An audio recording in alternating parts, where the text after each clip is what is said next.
أيها المسلمون، وقد مرت أكثر من 6 أشهر على ثورة أهل الحكمة والإيمان اليمن بصدور عارية وأيد بريئة وشباب وشيب وأطفال ونساء في مطالبات سلمية رغم وفرة السلاح عندهم.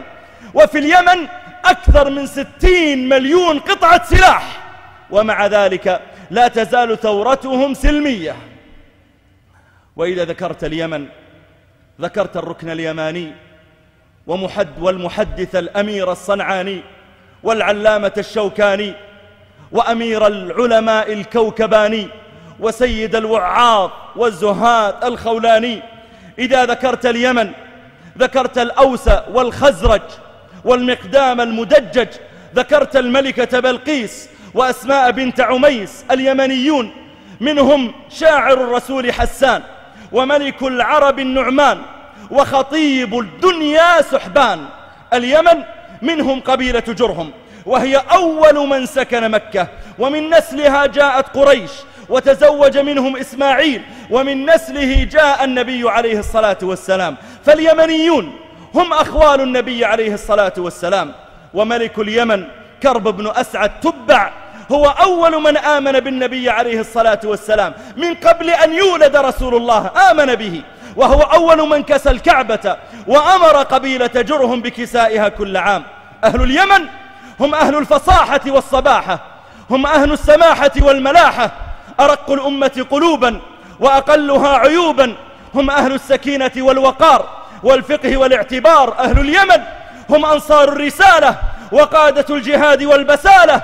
اليمن اشتق من اليمن ومن اليمين ومن الأمانة ومن الإيمان. وصفت اليمن باليمن السعيد، ولم توصف بلد أخرى في الدنيا بمثل هذا الوصف.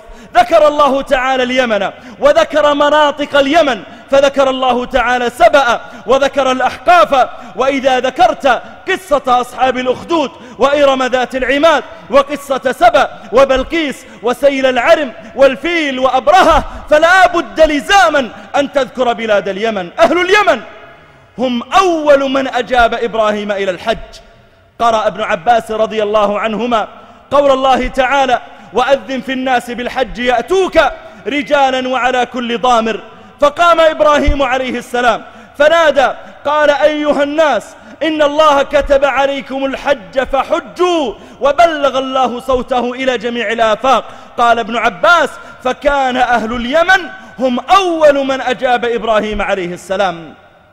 ولما نزل قول الله تعالى: يا أيها الذين آمنوا من يرتد منكم عن دينه فسوف يأتي الله بقوم يحبهم ويحبونه أذلة على المؤمنين أعزة على الكافرين يجاهدون في سبيل الله ولا يخافون لومة لائم. لما نزلت أومأ النبي صلى الله عليه وسلم إلى أبي موسى الأشعري اليمني، أومأ إليه، أشار إليه، ثم قال: هم قوم هذا. أخرجه الحاكم وصححه الألباني. قال الإمام الشوكاني عند هذا الحديث: إذا عرفت أن هذه الآية نازلة في أهل اليمن بهذه الأحاديث فاعلم أنها اشتملت على مناقب لأهل اليمن.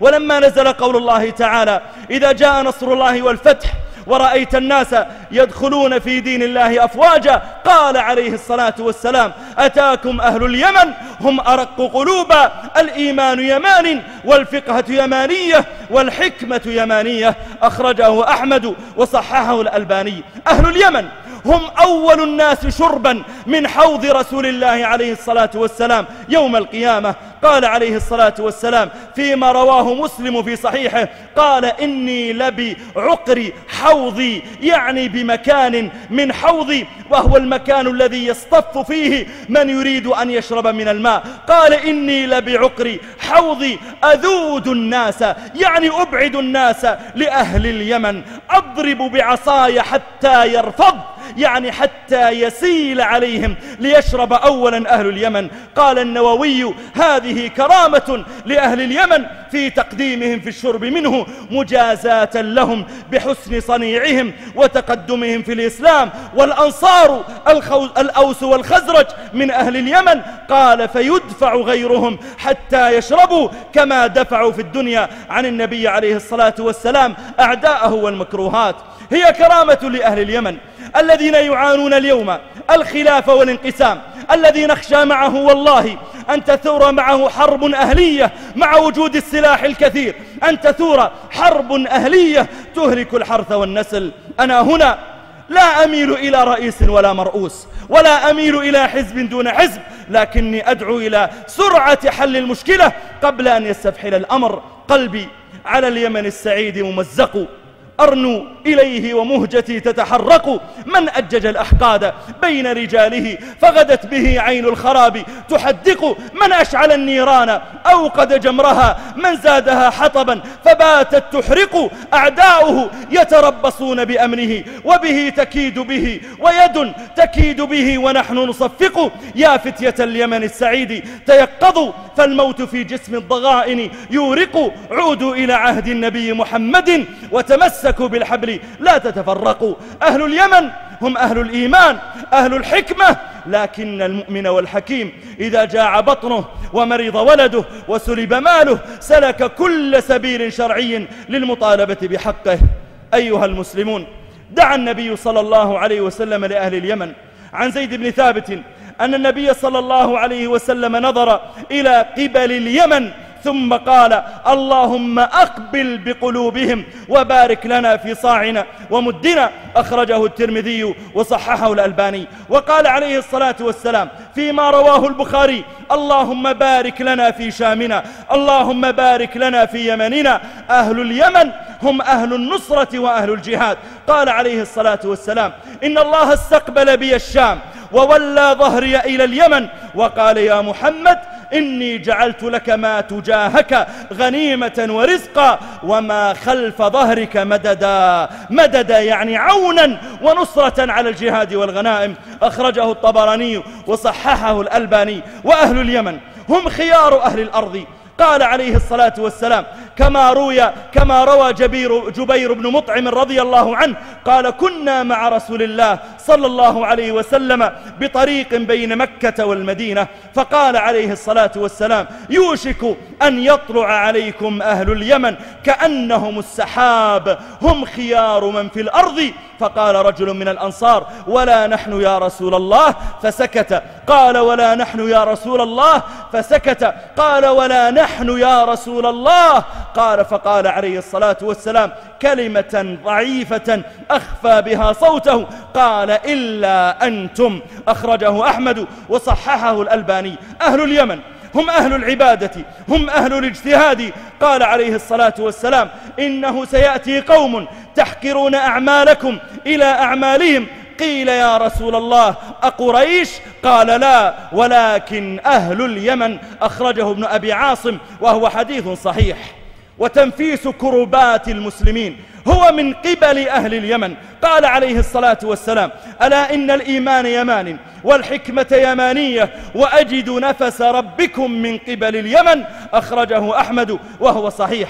هذا الحديث شرف لأهل اليمن، فهم من هبوا من البراري والقفار، وهم من ركبوا المهالك والأخطار، وهم من أنزلوا البأس بالكفار وفتحوا الأمصار، وبهم ينفس الله عن المؤمنين الكروبات. أهل اليمن هم أهل الشريعة وأهل الأمانة وأهل القضاء. قال عليه الصلاة والسلام: الملك في قريش، والقضاء في الأنصار، والأذان في الحبشة، والشرعة في اليمن، والأمانة في الأزد. أخرجه أحمد وصححه الألباني. وأهل اليمن هم أشبه الناس برسول الله صلى الله عليه وسلم وأصحابه إذا قدموا إلى الحج. عن إسحاق بن سعيد عن أبيه قال: صدرت مع ابن عمر يوم الصدر، فمرت بنا رفقة يمانية ورحالهم الأدم يعني الجلد، وخطم إبلهم الجرر. فقال عبد الله بن عمر: من أحب أن ينظر إلى أشبه رفقة برسول الله صلى الله عليه وسلم وأصحابه إذ قدموا في حجة الوداع، فلينظر إلى هذه الرفقة. أخرجه أحمد وصححه الألباني. يا أيها اليمن السعيد تحية يشدو بها التاريخ من ماضي الزمن، يا أرض بلقيس الكفاح وتبع، يا ربع حمير، يا قبائل ذي يزن، يا سادة الأيام، يا من حطموا إيوان كسرى يوم أقبل في السفن، يوم يمن لأن اليمن والإيمان في تلك الوجوه فنورها يجلو الحزن. رفعوا معاذا واستجابوا كلهم وأتوا ببيعتهم وغالوا في الثمن، حتى النجوم لكم سهيل وحده لو خيروه ما اشتهى إلا اليمن، والكعبة الغراء سمي ركنها الركن اليماني في الأحاديث والسنن، والسيف سمي باسمكم من حسمه. الله كم قطع السلاسل والمحن. أيها المسلمون، لا أريد أن أخوض في فصل الخصومة بين المتخاصمين. اليمن قضيتهم فيها اشتباه واضطراب متشابه كثير، وليس لي أن أفصل الخصومة بين أهل بلد وصفهم النبي صلى الله عليه وسلم بالحكمة، فكيف يأتي أحد من خارج بلدهم ليكون أحكم منهم؟ اليمن فيهم من الحكمة وفيهم من العلماء والقضاة والفضلاء والعقلاء ما يستطيعون أن يفصلوا الخصومة بينهم، لكني أدعو إلى تحقيق الظلم، إلى تحقيق العدل ورفع الظلم. إن الله يأمر بالعدل والإحسان، إلى تحقيق التنمية، محاربة التخلف. أدعو إلى حقن الدماء. خلال الأيام الماضيات قتلت أعداد من الناس بصدور عارية. أدعو إلى حقن الدماء، والله تعالى قد حرم أن يقتل أي أحد بغير حق، حتى لو كان نعجة أو حيوانا أو كافرا، فكيف بمسلم موحد؟ والنبي عليه الصلاة والسلام يقول: لزوال الدنيا أهون عند الله من قتل امرئ مسلم بغير حق. ويقول الله تعالى: ومن يقتل مؤمنا متعمدا فجزاؤه جهنم خالدا فيها وغضب الله عليه ولعنه وأعد له عذابا عظيما. فليحذر رجال الأمن من أن يلوثوا أيديهم بدماء الأبرياء. ولا يزال المرء في فسحة من دينه ما لم يصب دما حراما، كما روى البخاري عن النبي عليه الصلاة والسلام. وعلى أهل العلم والمصلحين والدعاة في اليمن أن يقوموا بواجباتهم الشرعية والعملية في محاولة الإصلاح. أين قبائل اليمن الأبية الشهمة صاحبة المروءة والكرم؟ أين هم؟ ألم يستطيعوا أن يخمدوا هذا الاضطراب الذي يقع بينهم؟ ينبغي أن تقدم مصلحة الشعب على كل مصلحة تتعلق بالأحزاب والرئاسة وما شابه ذلك.